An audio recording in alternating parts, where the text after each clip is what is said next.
धन्यवाद दोस्तों। अभी तक आपका साथ बना रहा, आशा करता हूँ आगे भी बना रहेगा, क्योंकि हमारे चैनल का नाम है वास्तु विजय और अभी तक हमने वास्तु संबंधित कोई वीडियो नहीं डाला था।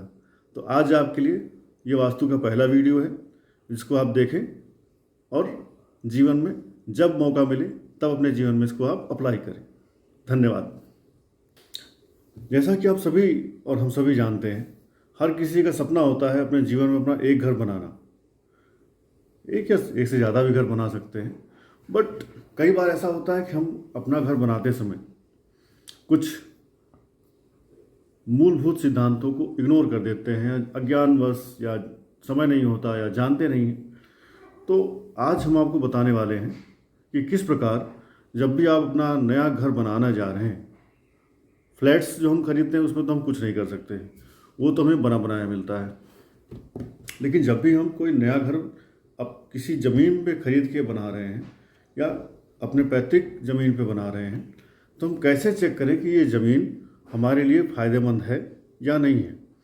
तो उस ज़मीन का परीक्षण करने का कुछ तरीका मैं आपको बताना चाहूँगा, जिनको आप चेक करके, खुद चेक करके उस ज़मीन से होने वाले लाभ या हानि का पता खुद कर सकते हैं कि यह ज़मीन आपके लिए कितनी लाभदायक रहेगी। ठीक है, तो आइए बात करते हैं। ज़मीन के भी कई प्रकार होते हैं, जैसे वर्ण है, ब्राह्मण, क्षत्रिय, वैश्य, ऐसे ज़मीन के भी प्रकार हैं। यदि आपकी ज़मीन का परत आपने थोड़ा सा परत हटाइए, उसके बाद आपकी ज़मीन की जो परत है वो सफ़ेद रंग की है, श्वेत वर्ण की है, तो वो मिट्टी ब्राह्मण वर्ण की कहलाएगी। अब उस मिट्टी को थोड़ा सा देखें, उसकी सुगंध होनी चाहिए। यदि उसकी सुगंध अच्छी है और उसका थोड़ा चख करके देखें, यदि हल्की सी मीठी हो तो वो पूर्ण रूप से ब्राह्मण वर्ण की मिट्टी मानी जाएगी। ऐसी ज़मीन पर यदि आप घर बनाते हैं तो आपको आध्यात्मिक उन्नति मिलेगी, सुख मिलेगा, सौभाग्य मिलेगा। ठीक है, क्योंकि ये ब्राह्मण का काम होता है बेसिकली अध्यात्म, पठन पाठन, ज्ञान। तो ऐसे काम करने वाले लोगों को ऐसी ब्राह्मण वर्ण की मिट्टी पे घर बनाना चाहिए। ऐसे ही यदि मिट्टी का कलर लाल है और उसका स्वाद थोड़ा सा तीखा है तो उसको क्षत्रिय वर्ण की मिट्टी बोलते हैं। ऐसी मिट्टी पे किन लोगों को घर बनाना चाहिए? जो लोग क्षत्रिय टाइप के काम करते हैं, राजकीय या प्रशासनिक अधिकारी हैं, उनको ऐसी ज़मीन में घर बनाना चाहिए। तीसरी मिट्टी आपकी है, अगर मिट्टी काली है, ठीक है, या हल्की सी मटमैली है और थोड़ी सी कड़वी है और उसकी सुगंध भी थोड़ी सी कम अच्छी है, तो ऐसी मिट्टी को वैश्य वर्ण की मिट्टी कह सकते हैं। उस मिट्टी पर बिजनेसमैन, व्यापारी, जिनका रोज का काम है बिजनेस करने का, उनको इसी ज़मीन पे घर बनाना चाहिए। अब एक तो होता है मिट्टी का चुनाव वर्ण आधारित, दूसरा होता है आप जिस मिट्टी पे घर बनाना चाह रहे हैं वो मिट्टी आपके लिए कितना प्रॉस्परस है, वो कैसे जानेंगे? तो जो घर का स्वामी हो वो अपनी कोहनी से इस उंगली तक की गहराई चौड़ाई का एक गड्ढा खोदे और उस गड्ढे की मिट्टी को जो निकाला हुआ है उसी से उसको दोबारा भरें। अब अगर उस मिट्टी से वो गड्ढा पूरा भर जा रहा है, अर्थात मिट्टी कम पड़ गई, मान लो मिट्टी आपने गड्ढे में डाला और मिट्टी कम पड़ जा रही है, तो उस मिट्टी पे घर बनाने से इंसान को हानि होगी। क्यों? क्योंकि गड्ढे की मिट्टी गड्ढे को ही पूरा नहीं कर पाई। ऑन द अदर हैंड, अगर गड्ढे की मिट्टी गड्ढे को पूरी तरह भर दे रही है, बच नहीं रही है, ना कम पड़ रही है, तो उस ज़मीन पर घर बनाने से ना लाभ होगा ना हानि होगी। That will be 50-50। और अगर गड्ढे की मिट्टी गड्ढा भरने के बाद बच जा रही है तो यह मिट्टी सर्वोत्तम होती है। ऐसी मिट्टी पे घर बनाने से इंसान को लाभ होगा, क्योंकि गड्ढे की मिट्टी गड्ढे को भरने के बाद बच रही है। ठीक, तो एक तरीका ये भी है। अब ज़मीन पे जब भी आप घर बनाते हैं तो उस ज़मीन का ऊपरी एक हिस्सा कुछ हमें जुताई करवा लेना चाहिए। जुताई क्यों कराना चाहिए?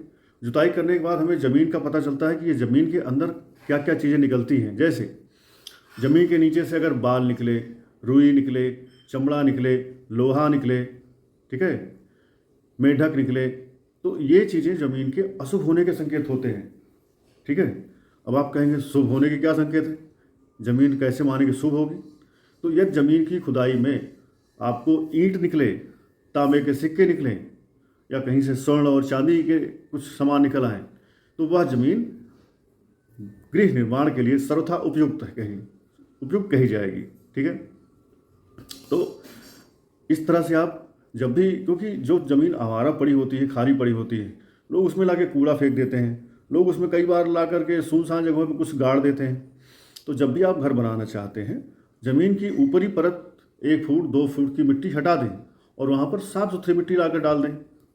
तो जो ऊपरी हड्डी, बाल, रुई या लोहा, चमड़ा जो पड़ा होगा या कुछ गड़ा होगा, वो सब निकल जाएगा। ठीक है, इसके अलावा यदि आप ज़मीन का शोधन करना चाह रहे हैं, जैसे आपने ज़मीन ले लिया, अब आपको इस पर घर बनाना ही है, ठीक, तो आप उस ज़मीन को शोधित कर सकते हैं। कैसे करेंगे वो भी आप पूछेंगे। भाई मैंने ज़मीन तो ले लिया है, रजिस्ट्री करा लिया है, अब मैं ज़मीन को बदल नहीं सकता हूँ, अब बताइए इसका क्या इलाज है? तो जिस ज़मीन को आप ले चुके हैं, आप उसमें घर बनाना चाह रहे हैं, उस ज़मीन पे एक बेस्ट तरीका है कि रात भर गायों को वहाँ पर रखा जाए। आपके आसपास कोई आदमी हो जिसके पास गाय हो, 10, 5, 15, 20 जो भी, आप उनसे प्रार्थना करिए, रिक्वेस्ट करिए कि रात भर अपनी गायों को लेकर आपके यहाँ आएँ और उसी ज़मीन पे वो रात भर उनको रखें। उन्हें आप वहीं पे खाना दीजिए, पानी दीजिए, वहीं पे वो गोबर करें, ठीक है, वहीं पर उनका गौमूत्र भी वहीं पे निकले। तो इससे क्या होगा, आपकी ज़मीन रात भर गौ के बैठने से, वहाँ उनके खुर से, उनके चलने से, उनके गोबर से, उनके पेशाब से वो ज़मीन पवित्र होगी। या आप रात भर वहाँ पर कुछ ब्राह्मणों को भी रोक सकते हैं, या ब्राह्मण वहाँ पे रामचरितमानस कोई अखंड पाठ कर सकते हैं, जिससे क्या होगा, ब्राह्मण भी रुक रहे हैं और रामचरितमानस का अखंड पाठ भी हो रहा है 24 घंटे का। तो इट विल बी लाइक सोने पे सुहागा, उस ज़मीन का शोधन हो जाएगा। और भूमि शुद्धिकरण आपने मान लो कर लिया। एक्स्ट्रा एक तरीका है अपनी ज़मीन को चेक करने का।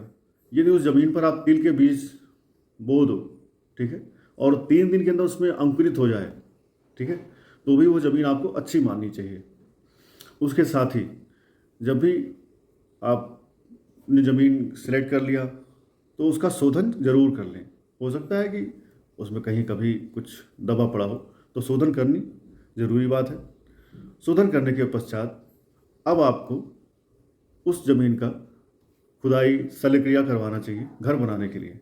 अब जब भी आप खुदाई करवाते हैं, उसके लिए भी कुछ दिन हैं, कुछ मुहूर्त हैं जिनको हमें नहीं यूज करना चाहिए। जैसे संडे है, मंगलवार है, इन दिनों पे गृह निर्माण का कार्य प्रारंभ नहीं करना चाहिए।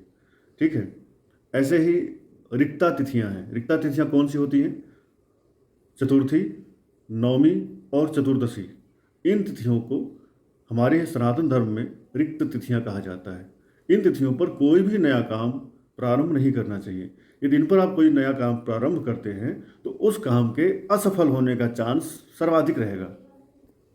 ऐसे ही जब लग्न कुंडली में आप देख लें, ठीक है, लग्न कुंडली में देख के जब आप देखें, जब मेष, तुला, मकर और कर्क ये लग्न चल रही हो, तो उस लग्न में भी अपने घर का काम चालू नहीं करना चाहिए, क्योंकि लग्न तो 2 घंटे में बदल जाएगी। तो आप वेट कर लो, मेष से वृषभ आ जाए, ठीक है, या तुला है, तुला से एक लग्न पीछे कन्या में आप काम कर लो या वृश्चिक में कर लो, ठीक है।